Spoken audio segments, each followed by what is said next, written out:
Hello दोस्तों, आज हम पढ़ेंगे हड्डियों से संबंधित रोगों के बारे में।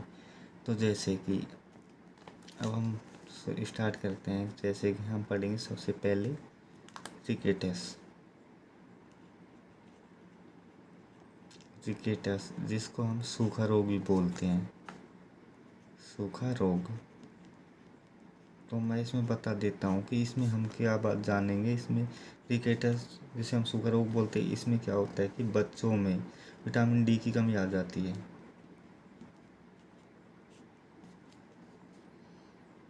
बच्चों में विटामिन डी की कमी।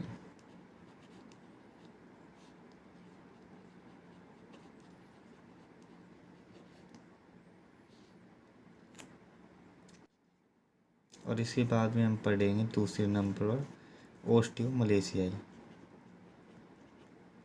ओस्टियोमलेशियाई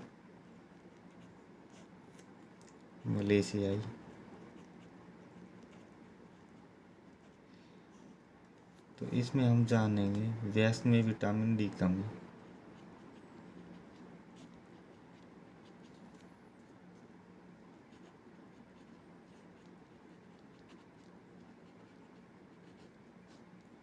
और इसके बाद में हम पढ़ेंगे ओस्टियोपोरोसिस।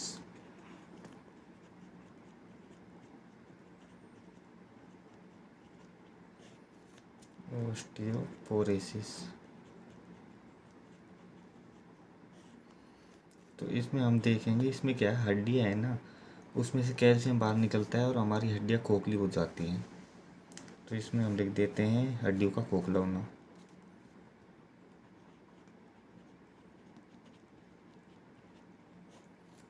हड्डियों का खोखला होना।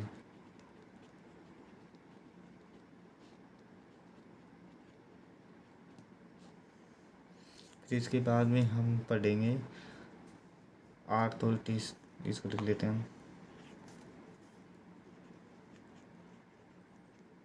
आर्थराइटिस। तो इसमें क्या होता है कि जैसे कि हमारे पैर की जॉइंट रहता है, वहाँ पर साइनोवियल द्रव्य पाया जाता है ना, उसकी कमी आ जाती है, जिसकी वजह से हमारे जोड़ों में दर्द होता है। तो हम इसमें लिख देते हैं, इसमें पढ़ेंगे मैं साइनोवियल द्रव्य की कमी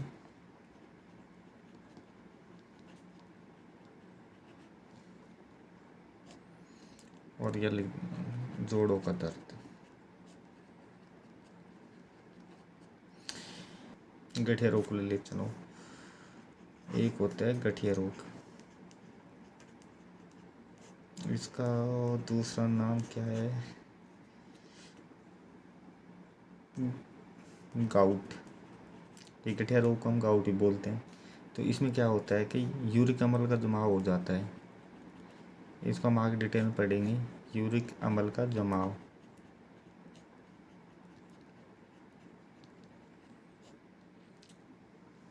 अच्छा, इसके बाद हम जैसे ले लेते हैं फ्रैक्चर के बारे में। हमारी हड्डियाँ टूट फूट होती हैं, उनके बारे में। फ्रैक्चर्स तो ऐसे फ्रैक्चर होता है तो उसमें क्या है, जैसे कि राड डाली जाती है जो कि स्टील या टाइटेनियम की बनी होती है। इनके बारे में पढ़ेंगे, टाइटेनियम। हाँ तो दोस्तों, अब हम स्टार्ट करते हैं रिकेटस से, जिसको हम सूखा रोग बोलते हैं। जैसे मैंने ये तो बताया है कि हम इन बीमारियों के बारे में जानेंगे, तो हम शुरुआत करते हैं रिकेटस से सूखा रोग। तो जैसे हम सबसे पहले पढ़ेंगे रिकेटस, या इसको बोलते हैं सूखा रोग।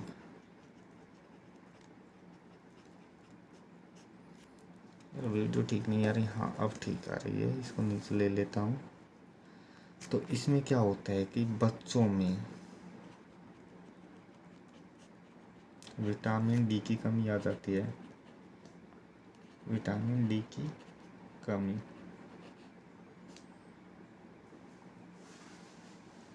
अब जैसे जानते हैं, जब विटामिन डी की कमी होती है तो कैल्शियम का जमाव नहीं होता, और कैल्शियम का जमाव नहीं होगा तो हड्डियाँ कमज़ोर होंगी और फ्रैक्चर की संभावना ज़्यादा रहेगी।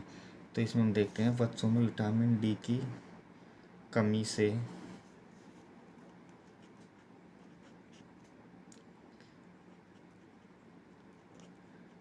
हड्डियों में कैल्शियम का जमाव नहीं होगा। कैल्शियम का जमाव नहीं होगा एवं हड्डियाँ कमज़ोर होंगी।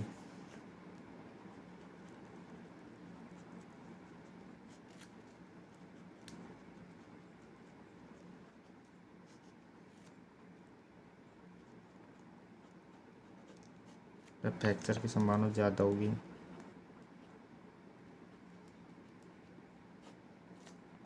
फ्रैक्चर की संभावना ज़्यादा रहेगी।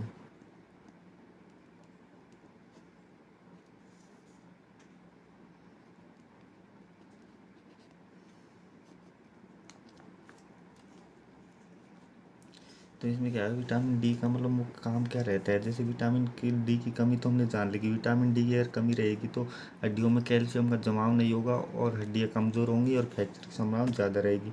अब देखते हैं विटामिन डी के कार्य। तो विटामिन डी की जब हमको भरपूर मात्रा में मिलेगी तो क्या है, हड्डियों में कैल्शियम का जमाव होगा जिससे हड्डियों की मजबूती रहेगी। तो हम इसको लिख देते हैं जैसे कि विटामिन डी या कैल्सीफेरोल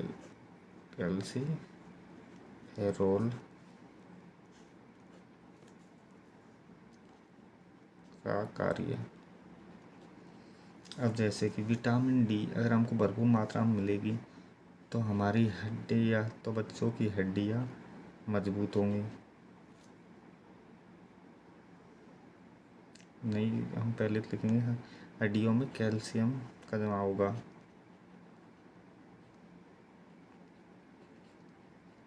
हड्डियों में कैल्शियम का जमाव होगा और जब अगर हड्डियों में कैल्शियम का जमाव होगा तो हड्डियाँ मजबूत होंगी।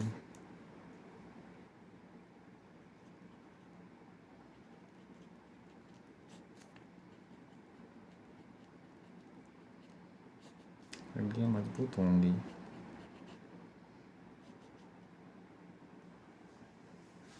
और जैसे कि अब मैं आपको बताता हूँ जैसे विटामिन डी के लक्षण क्या हैं। हम देखेंगे यहाँ विटामिन डी के लक्षण। तो इसमें क्या है कि जब विटामिन डी की कमी रहती है ना तो इसमें मतलब हड्डियाँ तो कमज़ोर हो जाती है। तो इसमें क्या है, व्यक्ति खुद का स्वयं का मतलब वजन है ना वो भी ठीक से नहीं उठा पाता है और हमारे पैरों की मतलब हड्डियाँ हैं जो कि धनुषाकार या आपस में टकराने लगती हैं। तो देखते हैं हम विटामिन डी के लक्षण। इसमें हड्डियाँ कमज़ोर हो जाती है, वह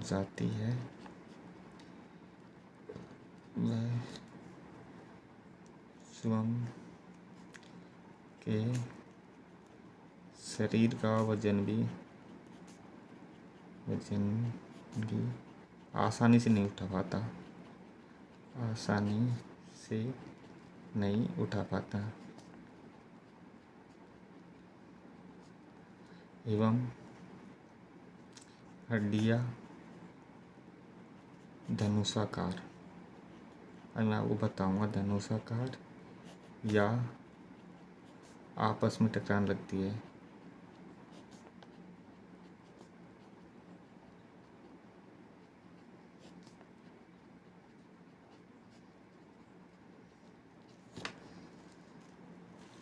तो जैसे मैं बताऊं, जब विटामिन डी की अगर हमारे शरीर में कमी आ जाती है तो इससे हड्डियाँ तो कमज़ोर होती है, कैल्शियम जमा नहीं होता है और हड्डियाँ हो जाती है कमज़ोर। और मतलब हड्डी इतनी कमज़ोर हो जाती है कि मतलब मनुष्य मतलब स्वयं का भार भी आसानी से नहीं उठा पाता, मतलब तो उसको प्रॉब्लम आती है। और उसके बाद में हमारी हड्डियाँ हैं जैसे कि पैर की हड्डियाँ जो धनुषाकार जैसे कि हड्डियाँ जैसे नॉर्मल तो ये है, सॉरी, ये तो हमारे पैरों की हड्डी लगा ली, ये तो नॉर्मल है। और ये वाली धनुषाकार, मतलब कुछ ऐसे हो जाती हैं यहाँ पर घुटनों से, मतलब थोड़ी ऐसे घूम जाती हैं, तो इसको क्या बोलेंगे हम? धनुषाकार। या तो ऐसे हो जाती हैं और काफ़ी में ऐसे हो जाती हैं, मतलब थोड़ी ऐसे हड्डियाँ, जो कि ये क्या आपस में टकराने लगती हैं। मतलब ये क्या विटामिन डी की कमी से हो जाती है। और जैसे कि विटामिन डी का मतलब सबसे अच्छा स्रोत माना जाता है सूर्य की किरण, तो हम यहाँ पर लिख सकते हैं विटामिन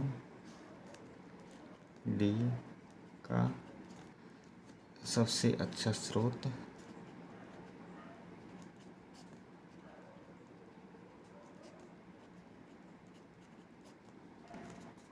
सूर्य की किरण।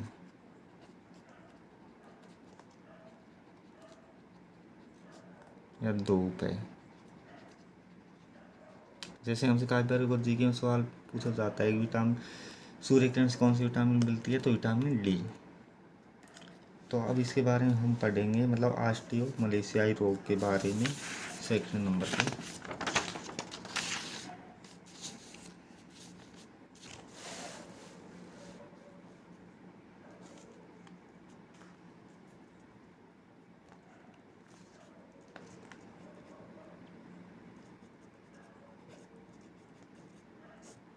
ऑस्टियो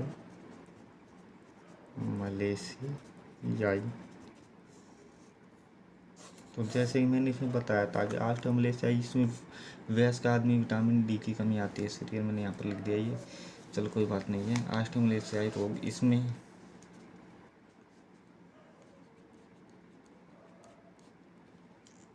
वयस्क व्यक्ति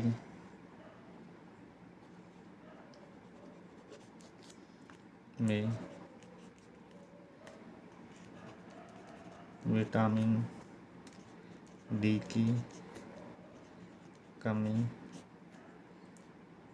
से, मतलब ये क्या है, मतलब ऑस्टियो मलेशियाई रोग है ना, ये एक वयस्क व्यक्ति में विटामिन डी की कमी से होने वाला रोग है, से होने वाला रोग है।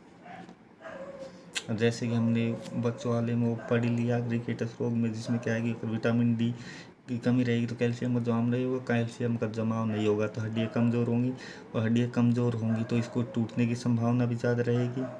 जैसे कि उसमें मैंने शायद लिखा दिया कि टूटने की संभावना ज़्यादा रहेगी, हाँ फ्रैक्चर की संभावना ज़्यादा रहेगी। तो आगे तो हम जानते हैं, तो मतलब कि जब बच्चों में अगर विटामिन डी की कमी हो तो उसको बोलते हैं रिकेटस या सूखा रोग, और जब वयस्क मनुष्य में विटामिन की डी की कमी हो तो उसको बोलते हैं ऑस्टियो मलेशियाई। अब हम पढ़ते हैं ऑस्टियोपोरोसिस, तो ये बीमारी जैसे कि 3rd नंबर पे है ये, हाँ ऑस्टियोपोरोसिस। तो हम पढ़ेंगे ऑस्टियोपोरोसिस।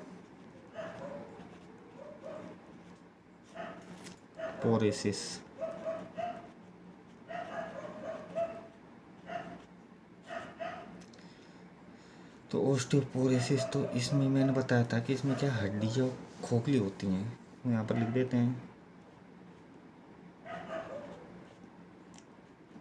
हड्डियों का खोखला होना।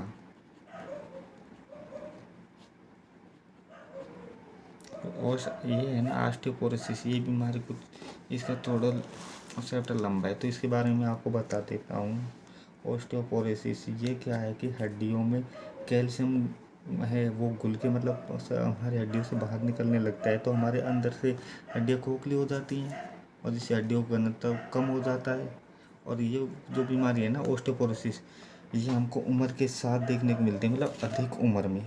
जैसे कि हम यहाँ पर लिख देते हैं उसको हड्डियों को खोखला कर देता है, तो ऑस्टियोपोरोसिस इसमें क्या है, हड्डियों से कैल्शियम घुलकर बाहर निकलने लगता है, कैल्शियम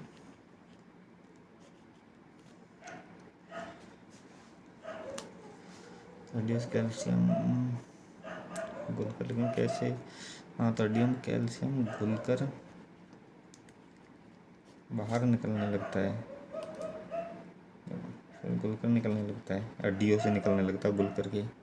हड्डियों से कैल्शियम घुलकर निकलने लगता है।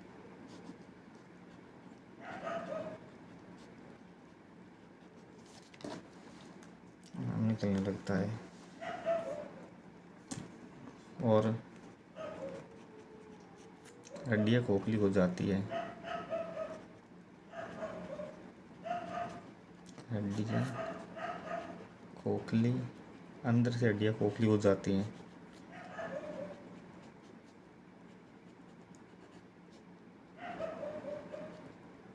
तो इसमें क्या होता है, हड्डियों से कैल्शियम घुल कर के निकलने लगता है और हड्डियाँ अंदर से खोखली होने लग जाती हैं, जिससे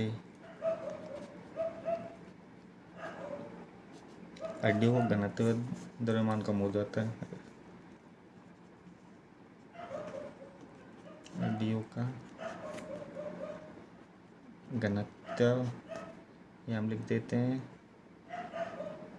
द्रव्यमान कम हो जाता है, कम हो जाता है।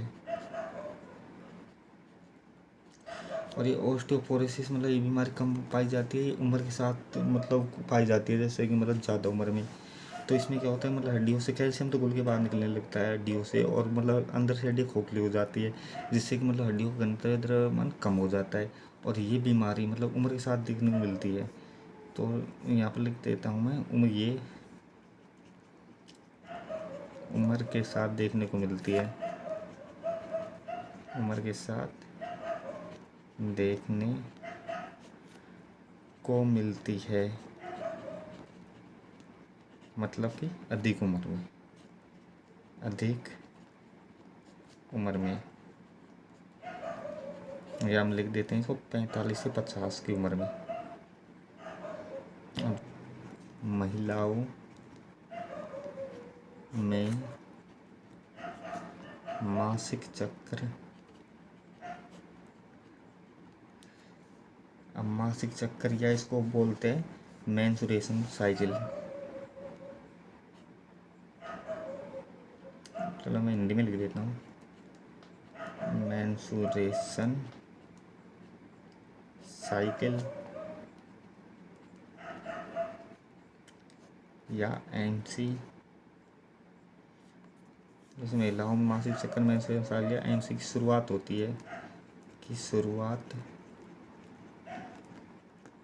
12 से 14 वर्ष में होती है, 12 से 14 वर्ष की उम्र में होती है, और जैसे कि जब महिलाओं में मतलब कि मासिक चक्र की जब शुरुआत होती है ना 12 से 14 वर्ष की उम्र में, तो इसको हम मीना के रजु दर्शन कहते हैं, उम्र में होती है। तो इसे मीनार या रजु दर्शन कहते हैं।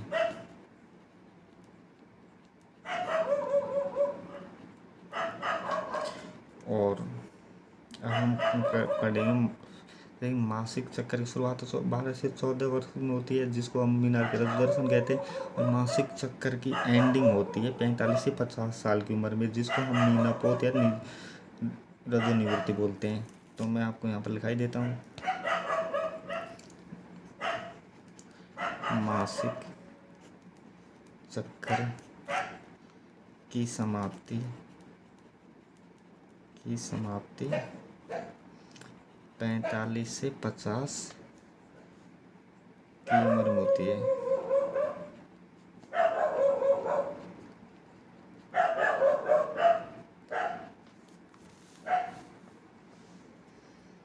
जिसे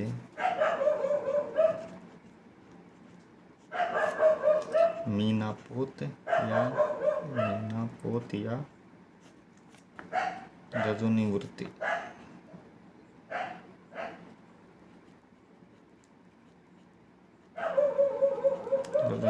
कहते हैं।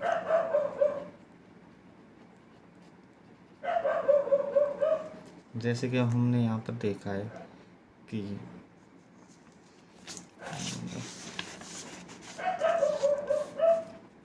मासिक चक्र की शुरुआत 12 से 14 वर्ष में होती है। तो उस टाइम मतलब जो मासिक चक्र आता है उसको हम मीनार का रजु दर्शन कहते हैं। और मासिक चक्र की समाप्ति 45 से 50 की उम्र में होती है, जिसको हम मीनापोत या रजो निवृत्ति बोलते हैं। फिर इसके बाद में हम पढ़ेंगे कि जब महिलाओं में मीनापोज या रजो निवृत्ति मतलब ये समाप्त हो जाती है, रुक जाती है, तो इसमें क्या होता है कि ये लगभग 45 से 50 की उम्र में होती है। तो उस समय महिलाओं में एस्ट्रोजन हार्मोन का लेवल गिरने लगता है, तब जाके हड्डियों से कैल्शियम बाहर निकलने लगता है, और जब हड्डियाँ खोखली होने लगती है, जिससे ऑस्टोपोरोसिस कहते हैं। तो इसमें क्या होता है, जैसे हमने पढ़ लिया कि जब मासिक चक्र समाप्ति 45-50 की उम्र में होती है, तो जिसे मीनापोज या रजो निवृत्ति कहते हैं। तो इसके बाद में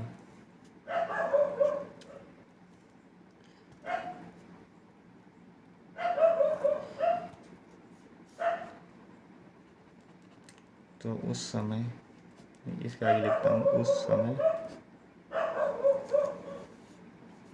महिलाओं में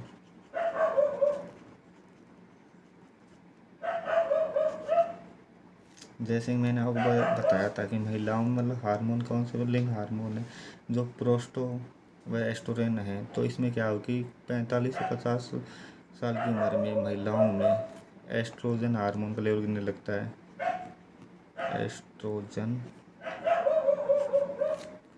हार्मोन का लेवल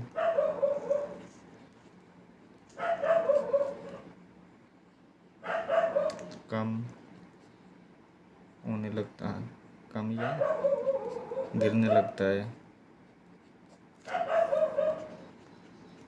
गिरने लग जाता है। तो ये हड्डियों से कैल्शियम लेती है, हड्डियों से कैल्शियम, जैसे कि मतलब इसमें क्या है कि महिलाओं में एस्ट्रोजन हार्मोन का लेवल गिर जाता है। तो इसके बाद में क्या है, हड्डियों से कैल्शियम बाहर निकलने लगता है और हड्डियाँ खोखली होने लगती है। तो हड्डियों से कैल्शियम बाहर निकलने लगता है।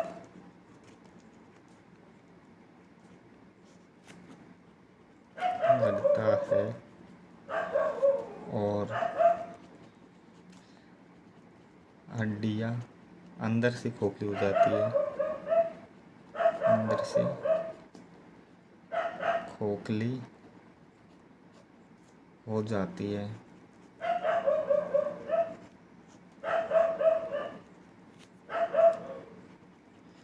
तो इसे हम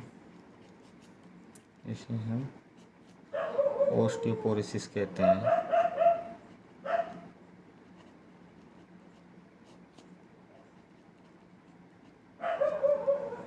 ऑस्टियोपोरोसिस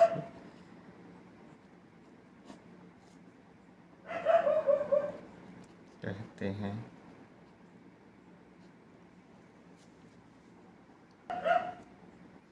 और जैसे कि इसमें मैं बताना चाहूँगा आपको कि मतलब महिलाओं 45-50 की उम्र में हड्डी से संबंधित रोग बढ़ने लग जाते हैं, जिसकी वजह आप जानते हो। तो यहाँ पर हम लिखते हैं महिलाओं में 45 से 50 वर्ष की उम्र में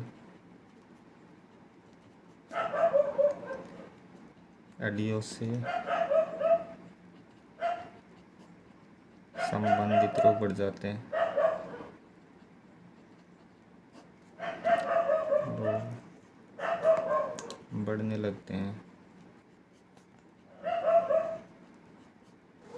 और चलो मैं आपको एक और दिखा देता हूँ कि महिलाओं में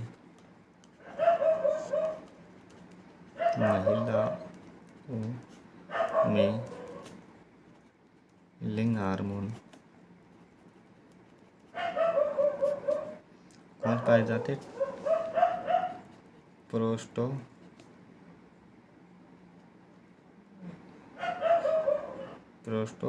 एस्ट्रोजन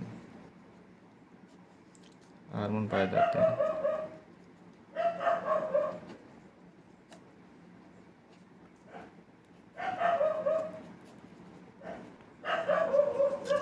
पैराथार्मोन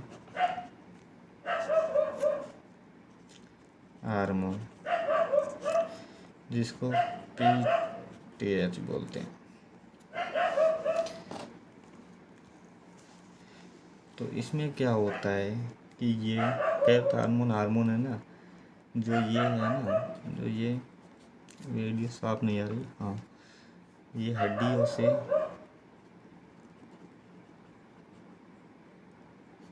कैल्शियम को निकाल ब्लड में डालता है, ये हड्डियों से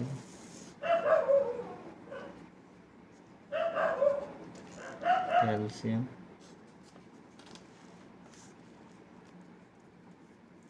निकाल कर ब्लड में डालता है, जिससे हड्डियों में कैल्शियम कमी आएगी, जिससे हड्डियों में कैल्शियम की कमी होगी।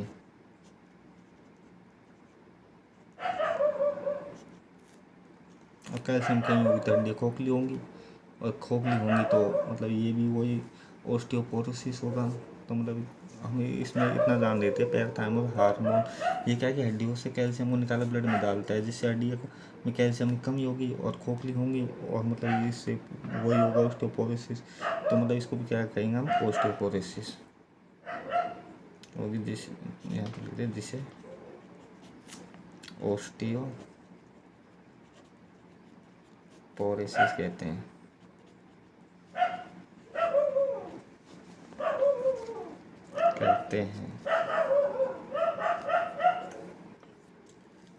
और हाँ, एक बात और मैं आपको बताना चाहूँगा, जो पैराथायरॉयड है ना, अगर इसकी अधिकता रहेगी तो अभी हड्डियों से अधिक मतलब कैल्शियम निकालेगा, तो अभी मतलब इससे पैर मतलब वही होगा ऑस्टियोपोरोसिस। तो मैं आपको दिखा देता हूँ यहाँ पर,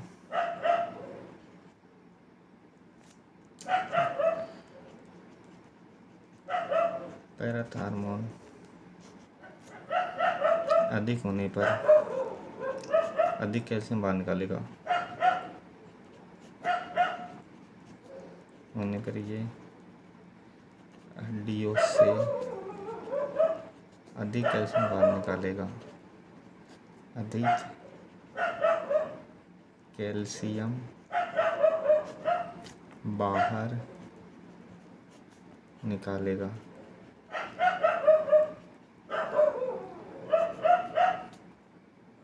इसे ऑस्टियोपोरोसिस कहेंगे। एक मिनट यार,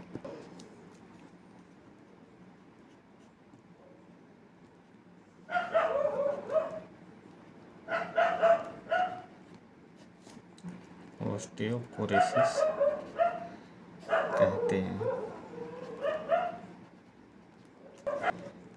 एस्ट्रोजन हार्मोन की कमी, एस्ट्रोजन हार्मोन की कमी व फिर हमने पढ़ा था पैराथायरॉयड। तो पैराथायरॉयड की मतलब इसमें क्या हो, अधिकता, एस्ट्रोजन हार्मोन कमी, पैराथायरॉयड की अधिकता, दोनों क्या है, ऑस्टियोपोरोसिस के लिए जिम्मेदार हैं। दोनों ऑस्टियोपोरोसिस के लिए जिम्मेदार हैं। और जैसे कि ऑस्टियोपोरोसिस, जैसे कि हमने अब तो जाना है महिलाओं के बारे में, तो ये क्या है पुरुषों में भी होती है, लेकिन पुरुषों में थोड़ी अलग तरीके से होती है, जिसके बारे में हम इसको बताते हैं। जैसे कि मतलब यहाँ पर हम जानते हैं पुरुषों के बारे में, तो पुरुषों में भी ये क्या है 45 से 50 साल के बीच में होता है।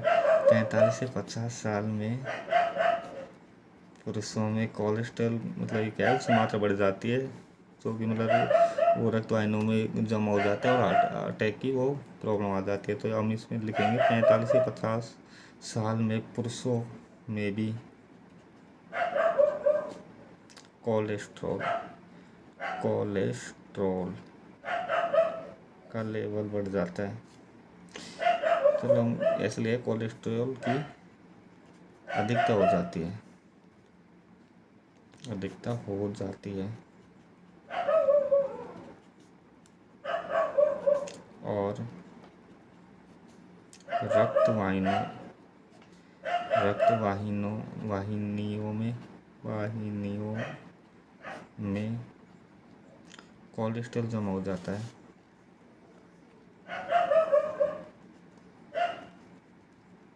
कोलेस्ट्रॉल, चलो यहाँ पर हम कोलेस्ट्रॉल जमा या अधिकता हो जाती है, या अधिकता हो जाती है, जिसके कारण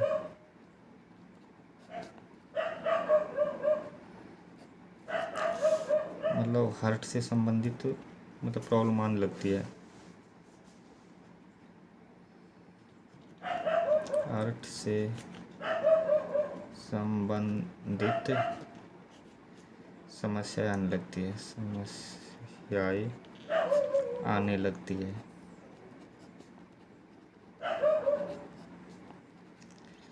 जैसे कि हार्ट अटैक की प्रॉब्लम आती है। फिर इसके बाद में चलो ये तो हमने पूरा कर लिया, ऑस्टियोपोरोसिस। अब इसके बाद में हम क्या देखेंगे,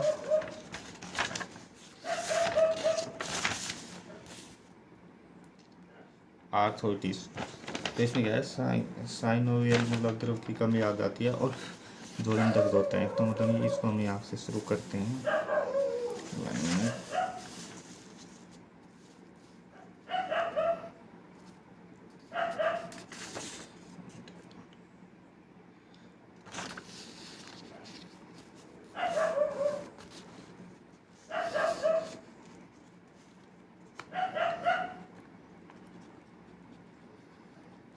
आर्थराइटिस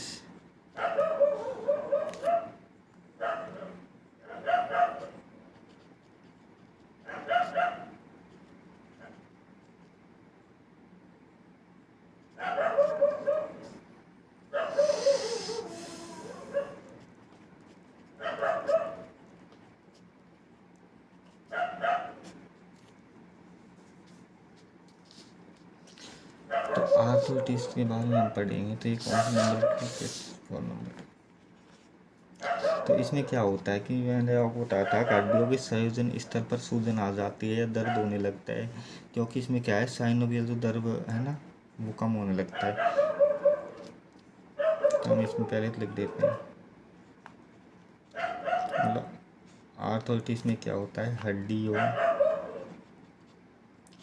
के संयोजन स्थल पर सूजन आ जाता है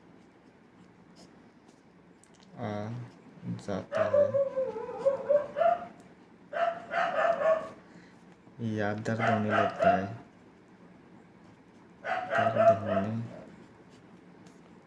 लगता है, क्योंकि इससे साइनोवियल दर्द कम होने लगता है।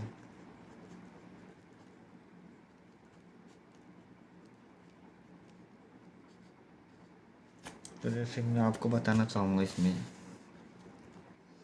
जैसे कि मतलब ये हमारी हड्डियाँ हैं,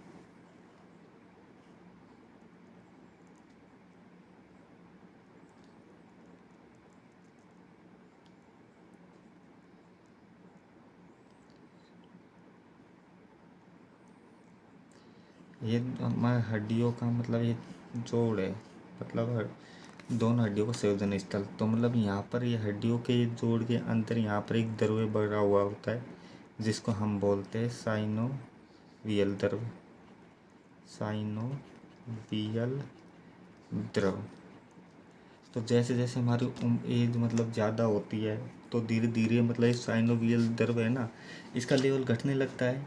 और जब इसका लेवल ये मतलब एक साइनोवियल द्रव जो कि चिकना रहता है, जो मतलब हमारे पैर के घर्षण कराने में सहायक करता है, तो इसकी वजह से हम घर्षण मतलब ज़्यादा होता है। और जैसे कि द्रव्य कम होता है मतलब धीरे धीरे, तो जब ये कम होगा द्रव्य तो हमारे पैरों में घर्षण कम होगा और हमको चलने में प्रॉब्लम होगी।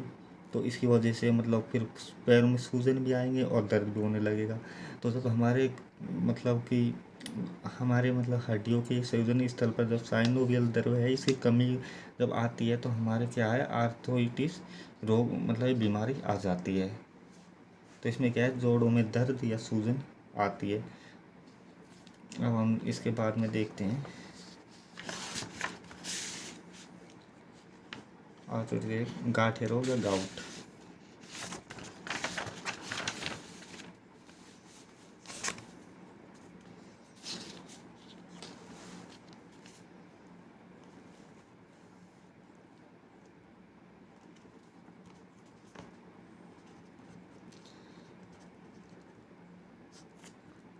गांठिया रोग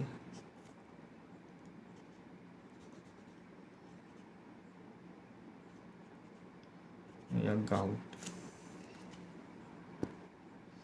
अब गठिया रोग या गाउट, इसमें मैंने आपको बताया था कि मतलब हमारे हड्डियों के मतलब इसमें क्या संयोजन स्थल है ना, वहाँ पर यूरिक अम्ल का जमाव हो जाता है। तो यहाँ पर हम लिखते हैं हड्डियों के संयोजन स्थल पर, हड्डियों के संयोजन स्थल पर यूरिक अम्ल का जमाव हो जाता है। यूरिक अम्ल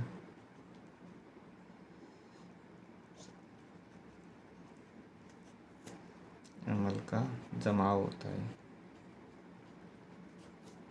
जमाव होता है। तो गांठिया रोग में क्या होता है कि जैसे मतलब हमारी हड्डियां हैं, तो मतलब ये यहाँ पर जो ये जॉइंट है ना, तो इसमें क्या यहाँ पर क्या है जॉइंटों के बीच में मतलब यूरिक अम्ल है ना ये जमा हो जाता है। और जैसे कि आप जानते हो कि मतलब वो साइनोवियल द्रव्य भरा रहता है और मतलब वो तो जैसे कि उसका लेवल तो बिल्कुल कम हो जाता है, उसके बाद में यहाँ पर यूरिक अम्ल जमा हो जाते हैं। अगर यूरिक अम्ल यहाँ पर जमा होंगे तो घर्षण तो रहेगा नहीं बिल्कुल भी, और मतलब ये जॉइंट हो जाएंगे जाम। तो हमको इसमें काफ़ी प्रॉब्लम आएगी जिनके बारे में हम आगे जानते हैं। मतलब कि यूरिक अम्ल है ना जो यहाँ पर किस वजह से जमता है, तो इसमें क्या होता है जब हमारी वो किडनी है, जब हम मूत्र को हम त्याग करते हैं तो ये आप हम जानते हैं कि मतलब ये मतलब काफ़ी तरह के मतलब अवशिष्ट पदार्थ होते हैं जिसको बाहर निकाल देते हैं। लेकिन काफ़ी पर क्या होता है मतलब हमारी किडनी वाले अच्छे से वर्क नहीं कर पाती है, तो मतलब जिसकी वजह से हमारे जो यूरिक अम्ल है जो हड्डियों की जॉइंट पे जम जाते हैं और मतलब फिर जॉइंटों में प्रॉब्लम आने लगती है। तो जैसे मैं आपको इसको लिखा देता हूँ, जैसे कि हमारी किडनी मूत्र के द्वारा अपशिष्ट पदार्थों बाहर निकालती है, अपशिष्ट पदार्थ को बाहर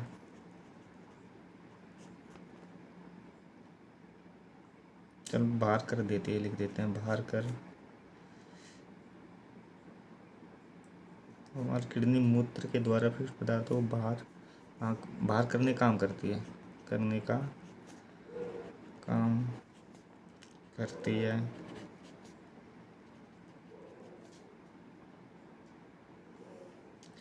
लेकिन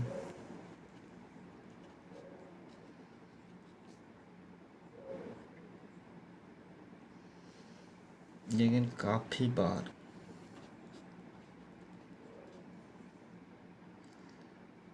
जैसे हम जानते हैं मतलब हमारी किडनी मतलब एक मूत्र के द्वारा मतलब अपशिष्ट पदार्थों को बाहर निकालते हैं, लेकिन मतलब काफ़ी बार ये अवेयर आप कैसे आपको जो अच्छा लगे ना आप वैसे उस तरीके से लिख लिए। चाहे तो हम ये लिख सकते हैं मतलब कि कभी कभी मतलब हमारी किडनी अच्छे से काम नहीं कर पाती, जिससे मतलब यूरिक अम्ल है ना जो मतलब पूरा मतलब बाहर नहीं निकल पाता। तो जैसे कि हम यहाँ पर लिख देते हैं मतलब कि हमारी किडनी मूत्र द्वारा अपशिष्ट पदार्थों को बाहर निकाल देती है ना, बाहर निकालने का काम करती है। लेकिन कुछ यूरिक अम्ल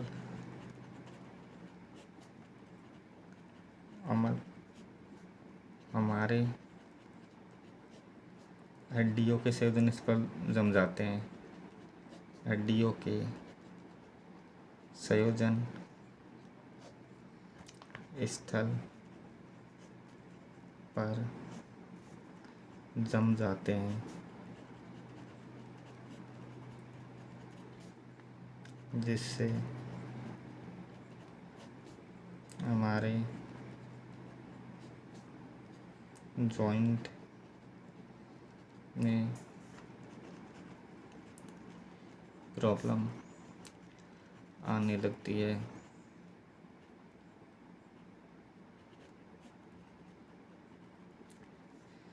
वह और मतलब इसकी वजह से प्रॉब्लम होता है। और कभी कभी मतलब ये जब यूरिक अम्ल ज़्यादा जम जाते हैं ना, हमारे पैर है ना, वो भी मतलब जाम हो जाता है। कभी कभी ज़्यादा यूरिक अम्ल जमने से जॉइंट जाम भी हो जाता है।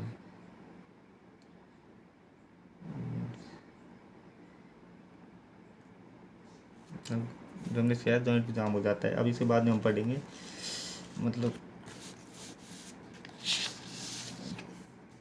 और जैसे हमारे जॉइंट जब जाम हो जाते हैं ना, मतलब इनमें जो दर्द होता है, मतलब यहाँ पर हमारे जॉइंटों में यूरिक अम्ल का जमना ही मतलब गाढ़े रोग कहते हैं। अब इसके बाद में हम पढ़ते हैं फ्रैक्चर।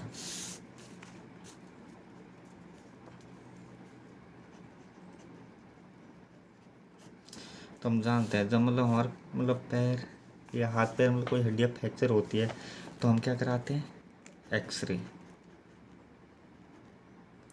तो इसमें क्या होता है, एक्सरे मतलब हमारी और टूटी हुई हड्डी कैसे आती है, तो इसमें बताऊंगा कि इसमें क्या है, एक्सरे है ना, जो कोमल ऊतकों को तार पार कर देता है।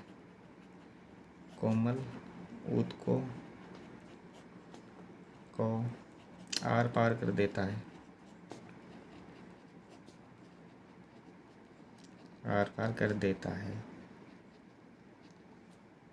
लेकिन ये क्या है, हड्डियों को आर पार नहीं कर पाता। हड्डी या अस्थि, हम यहाँ पर अस्थि लिखते हैं। एक्सरे अस्थि को आर पार नहीं करता, वह हड्डियों को दिखाता है।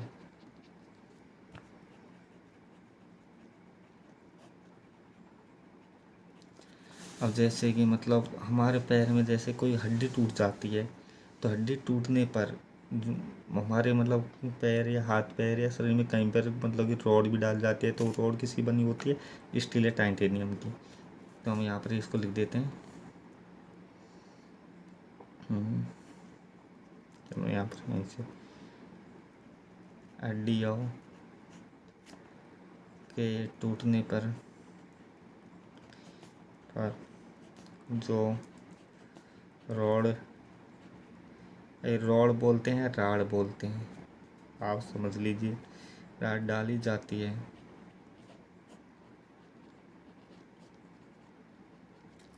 वो स्टील या टाइटेनियम की होती है। स्टील या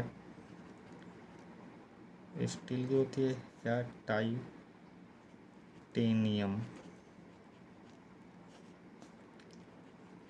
की, स्टील टाइटेनियम की डाली जाती है।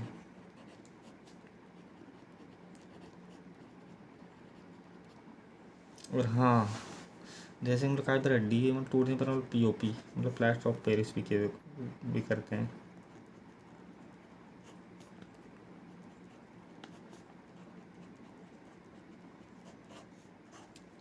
तो फ्रेंड्स इसमें हमने अब देख लिया मतलब हमारे मतलब कंकाल तंत्र के बारे में, मतलब मैंने सब कुछ बता दिया। मतलब कंकाल तंत्र का काम क्या रहता है, और कंकाल तंत्र में मतलब कितनी हड्डियाँ कहाँ कहाँ पर कैसे होती हैं, और इनके जोड़ों को क्या कहते हैं, और इनमें कौन कौन सी बीमारियाँ होती है।